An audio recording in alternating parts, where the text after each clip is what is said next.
Hi there, it's Claire. If you're hearing me, that means you're listening to the free preview of one of our Patreon episodes. We switch off every week between free and Patreon exclusive episodes, so if you'd like to hear the rest of this conversation, head over to patreon.com/thisguysucked and join our honorary haters club. But now let's talk about why you think this memory needs to be adjusted somewhat. So what's your main problem with him? Like, what's the main thing that you think is an issue here?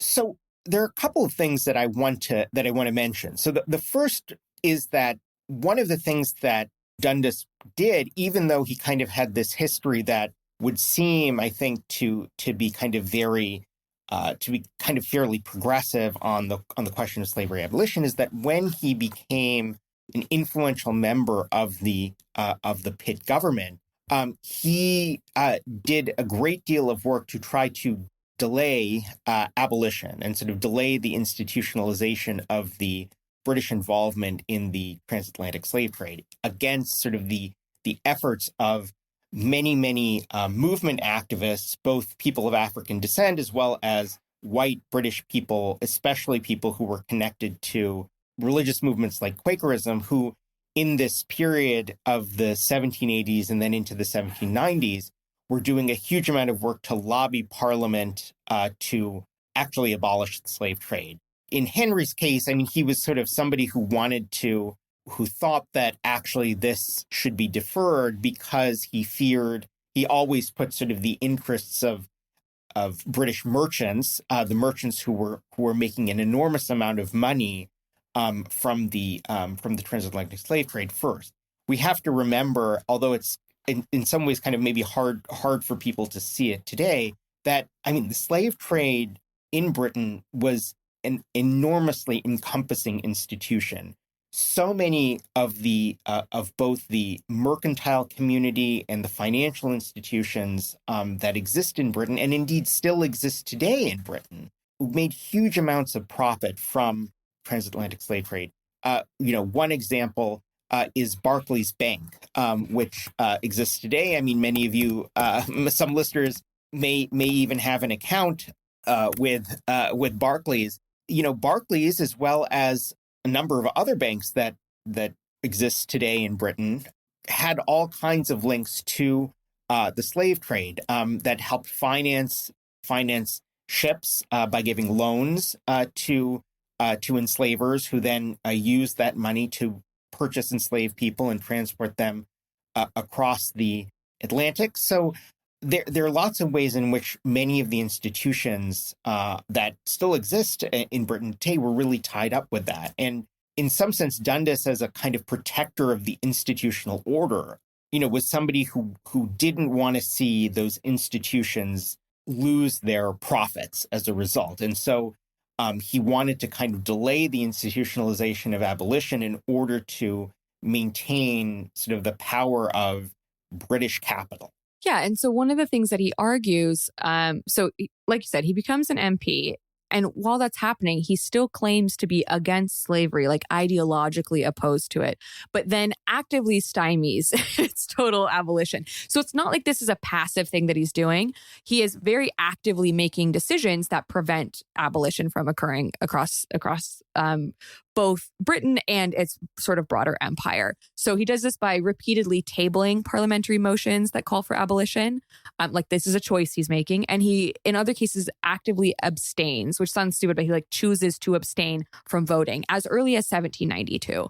And when he does speak in favor of abolition, he says it should be abolished by what he calls moderate measures.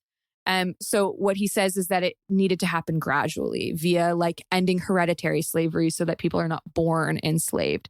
Again, the issue here for people who maybe want this to be put together a little bit more clearly, the issue here is that there are still enslaved people while this is happening.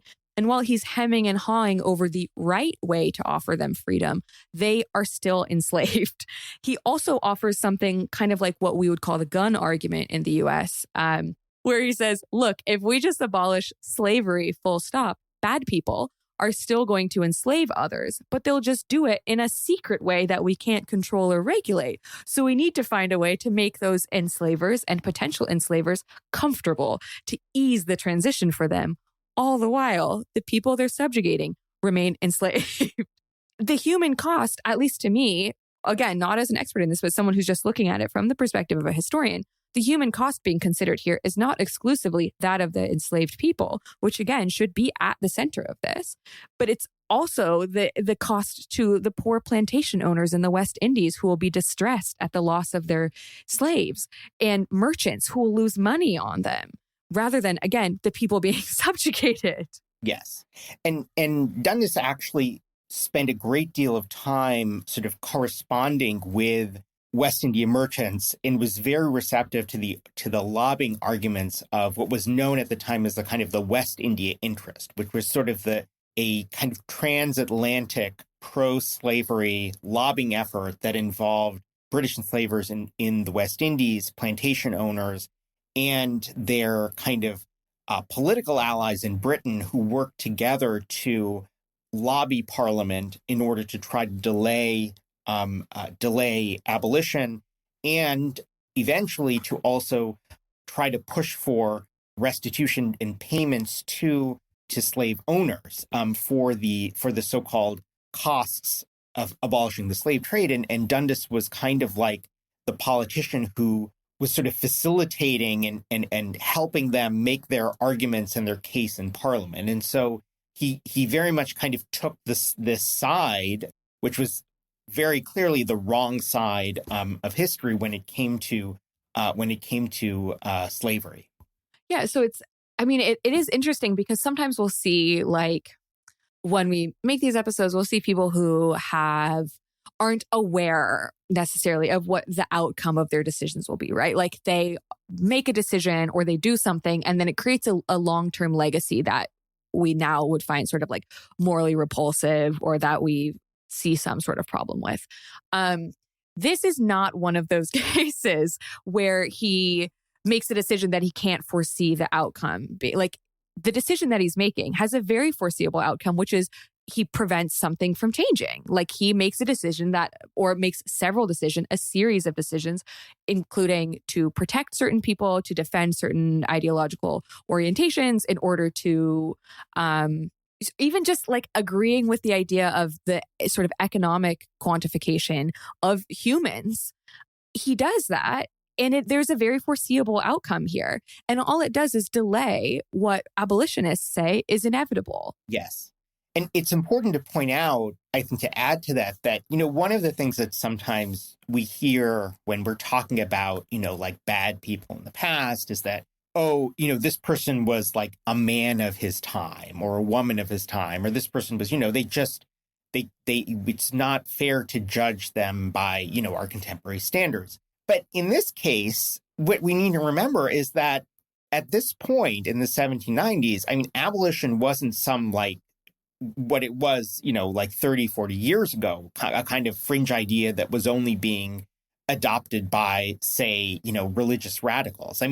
Abolition is it's a huge political movement. And of course, we also need to remember that the enslaved people themselves were always pro-abolition, right? We're talking about a huge part of the number of people in the empire. Indeed, the people who were producing the wealth of the empire did not, were against the institution of slavery. And so, he was a man of his time. And in that time, abolition was very much a prominent political position. So, one thing that often we hear when we talk about bad people in the past is that we should, to some extent excuse their actions because there was no way of thinking differently at the time.